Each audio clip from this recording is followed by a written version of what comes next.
Hello friends, एक बार फिर से आप सबका स्वागत है मेरे इस YouTube चैनल में। आज हम बना रहे हैं शिक्षण योजना कक्षा 5 के लिए, जो कि गणित विषय का है। तो आइए देखते हैं कैसे बनी है ये शिक्षण योजना। सबसे पहले हम एक कॉलम बनाएंगे जिसमें दिनांक, कक्षा, विषय और 35 से 40 मिनट का समय प्रदर्शित करेंगे। लर्निंग आउटकम के अंतर्गत हम वे दक्षताएं लिखते हैं जो कि पाठ को पढ़ने के बाद छात्रों के अंदर अपेक्षित हैं। छात्र पाठ को पढ़ने के बाद 7 व 8 अंक की संख्याओं का जोड़ कर सकेंगे।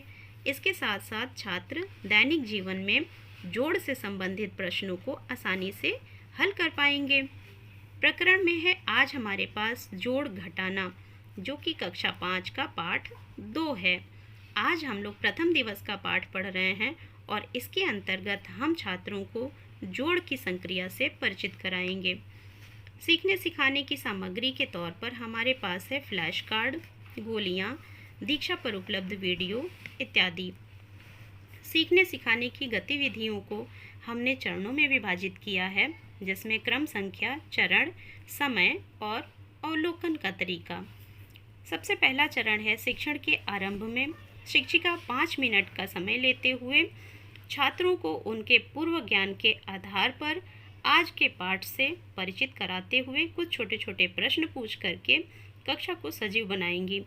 शिक्षिका छात्रों की 3 टोलियां बनाएंगी, जिसमें 8-8 बच्चे प्रति टोली में होंगे और वो उन्हें 0 से लेकर 9 तक के फ्लैश कार्ड दे करके प्रत्येक बच्चे को एक एक कार्ड चुनने को कहेंगी। इस प्रकार से हमारे पास 8 बच्चों की 3 टोलियां हो जाएंगी और सभी के पास एक एक नंबर होगा। सभी छात्र अपने अपने कार्ड को प्रदर्शित करेंगे और शिक्षिका इसी से संबंधित कुछ छोटे छोटे प्रश्न छात्रों से पूछेंगी। शिक्षिका पूछेंगी कि बच्चों किसी भी एक टोली को लेकर के उसके बच्चों को एक लाइन से खड़ा करा देंगे और उसके बाद पूछेंगे कि बच्चों हमारे पास ये कितने अंकों की संख्या बनी है। तो छात्र इसका उत्तर आसानी से देते हुए बताएंगे कि 8 अंकों की संख्या बनी है। फिर हम पूछेंगे बच्चों से कि बच्चों इस संख्या में सबसे बड़ा स्थान क्या है, कौन सा स्थान सबसे बड़ा है। तो छात्र इसको इकाई, दहाई, सैकड़ा, हजार, 10,000, लाख, 10 लाख, करोड़ इस प्रकार से गिनते हुए बताएंगे कि 8वें स्थान पे करोड़ का स्थान है। इस प्रकार यहाँ करोड़ सबसे बड़ा स्थान है। अब शिक्षिका छात्रों से पूछेंगी कि बच्चों करोड़ की इन तीनों संख्याओं का योगफल क्या होगा। ये छात्रों के लिए एक समस्यात्मक प्रश्न होगा और छात्र निरुत्तर होंगे और इसी समस्या के समाधान के लिए आज का हम पाठ पढ़ेंगे, जिसमें हम 8 अंक की संख्याओं का जोड़ सीखेंगे। हमारा दूसरा चरण है शिक्षण के मध्य में। शिक्षण के मध्य में शिक्षिका 10 से 15 मिनट का समय लेते हुए पाठ के मुख्य भाग को प्रदर्शित करेंगी।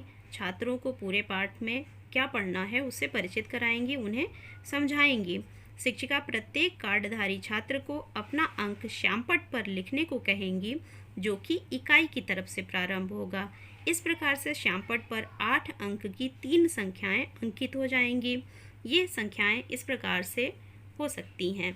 अब इनको जोड़ना कैसे है ये शिक्षिका छात्रों को सिखाएंगी और इसके अंतर्गत शिक्षिका छात्रों को बताएंगी कि कभी भी जोड़ की प्रक्रिया इकाई के स्थान से प्रारंभ होती है। तो इकाई के नीचे जो भी अंक हैं सीधी लाइन में, इनको हम एक साथ जोड़ लेंगे।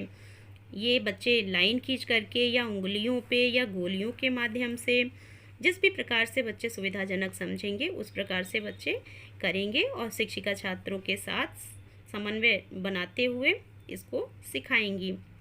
तो इकाई के स्थान पर उपस्थित अंकों को शिक्षिका जोड़ना बताएंगी और उसके बाद यहाँ पर जोड़ने के बाद हमारे पास जो उत्तर आएगा वो होगा 14, जो कि 2 अंकों की संख्या होगी। तो शिक्षिका छात्रों को बताएंगी कि 14 में से 4 जो इकाई के स्थान पे है उसको हम यहाँ लिख लेंगे और दहाई के स्थान पे जो 1 है वो यहाँ पे हासिल हो जाएगा। हासिल को हम दहाई के स्थान पर उपस्थित समस्त अंकों के साथ जोड़ लेंगे। इसी प्रकार यह प्रक्रिया आगे चलती रहेगी और जो यहाँ पर हमारा उत्तर आता है तो उस उत्तर के इकाई वाले अंक को यहाँ लिख लेते हैं, दहाई वाले को यहाँ हासिल ले जाते हैं और इसी प्रकार से ये प्रक्रिया पूरी होगी और आगे यहाँ पर हमारा ये उत्तर मिल जाएगा। इस प्रकार से छात्र आसानी से जोड़ की इस संक्रिया को समझ पाएंगे। शिक्षिका छात्रों को यह भी स्पष्ट करेंगी कि जोड़ की संक्रिया में संख्याओं का क्रम बदलने से योगफल पर कोई भी प्रभाव नहीं पड़ता है। जैसे कि अगर हम 100 और 300 को जोड़ते हैं तो 100 को हमने पहले लिखा प्लस 300, इसकी जगह पे अगर हम 300 प्लस 100 भी लिखेंगे तब भी हमारा उत्तर 400 ही आएगा, अर्थात 100 प्लस 300 भी 400 आएगा और अगर हम 300 प्लस 100 लिखेंगे तब भी 400 आएगा, अर्थात जोड़ की संक्रिया में संख्याओं के स्थान का कोई प्रभाव नहीं पड़ता है। अब हम आ जाएंगे शिक्षण के तीसरे चरण में, जो कि है शिक्षण के अंत में। इसमें शिक्षिका एक कविता के माध्यम से कक्षा को रोचक बनाते हुए समस्त छात्रों की सहभागिता सुनिश्चित करते हुए इस पाठ की पुनरावृत्ति कराएंगी। 5 मिनट का समय लेते हुए छात्र सहभागिता करेंगे और कक्षा में एक रोचक वातावरण पैदा होगा।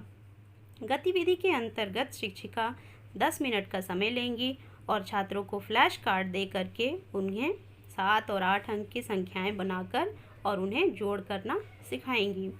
इसी प्रकार से आगे गृह कार्य दिया जाएगा, जो कि पुस्तक व कार्य पुस्तिका से प्रश्नों को कॉपी पर हल करना होगा। इसके बारे में शिक्षिका बताएंगी छात्रों को, 5 मिनट का समय लेंगी और शिक्षण अधिगम के अंतर्गत आई हुई परेशानियों को, आई हुई कठिनाइयों को दृष्टिगत रखते हुए शिक्षिका अपनी आगामी कार्य योजना बनाएंगी। कक्षा कार्य के अंतर्गत शिक्षिका पाठ के अंतर्गत आने वाले समस्त तथ्यों को जो भी पढ़ाएंगी उसको श्यामपट्ट पर लिखते जाएंगी और पाठ के अंत में सारे छात्र उसको अपनी कॉपी में उतारेंगे। यही बच्चों का कक्षा कार्य होगा और यही श्यामपट्ट वर्क भी होगा। इसमें जो भी पाठ को पढ़ाया गया वो बच्चे अपनी कॉपी में लिखेंगे। यहाँ शिक्षिका ने यह स्पष्ट किया है कि किसी भी संख्या व शून्य का योगफल सदैव वह संख्या ही होती है। जैसे कि 47 में अगर हम 0 जोड़ते हैं तो 47 ही होगा। इसी प्रकार से 0 में अगर हम 99 या कोई भी संख्या जोड़ते हैं तो 99 ही होगा।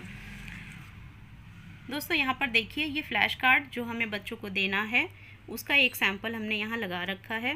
0 1 2 3 4 5 6 7 8 9 इस प्रकार के फ्लैश कार्ड्स का हम इस्तेमाल करके इस पाठ को और भी रोचक बनाएंगे।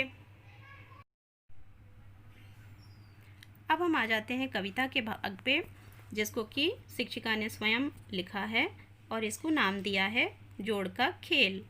बच्चों के साथ उनकी सहभागिता को स्पष्ट करते हुए शिक्षिका आगे से पढ़ेंगी, कविता को बोलेंगी, कविता की लाइनें, और छात्र पीछे से उसको बोलेंगे और इस प्रकार से जोड़ की ये संक्रिया और भी ज़्यादा स्पष्ट हो जाएगी। जोड़ का अर्थ है मिलाना, चाहे जितने अंक हों। जोड़ का अर्थ है मिलाना, चाहे जितने अंक हों। एक स्थान के सभी अंकों को जोड़कर आगे बढ़ना। अंकों को जब जोड़ लेंगे आती बारी हासिल की। इकाई का अंक लिख लेंगे, दहाई हो गई हासिल की। अर्थात जब हम इकाई के सारे अंकों को लिख लिए, उनको जोड़ लिए, तो जो हमारा उत्तर आया वो 2 अंकों का होगा, तो उसमें से जो इकाई का अंक होगा उसको हम लिख लेंगे और दहाई का अंक जो होगा उसको हम हासिल में ले जाएंगे। इसी प्रकार से कविता की आगे की लाइन है कि हासिल और दहाई के अंक जोड़ते हम जाएंगे, फिर जो संख्या मिलेगी उसका इकाई लिखेंगे। इसी प्रकार से ये प्रक्रिया आगे चलेगी और दहाई का हासिल जोड़ेंगे सैकड़ा के अंकों में। इसी प्रकार से बढ़ते जाओ जोड़ के इस खेल में। Okay, bye bye.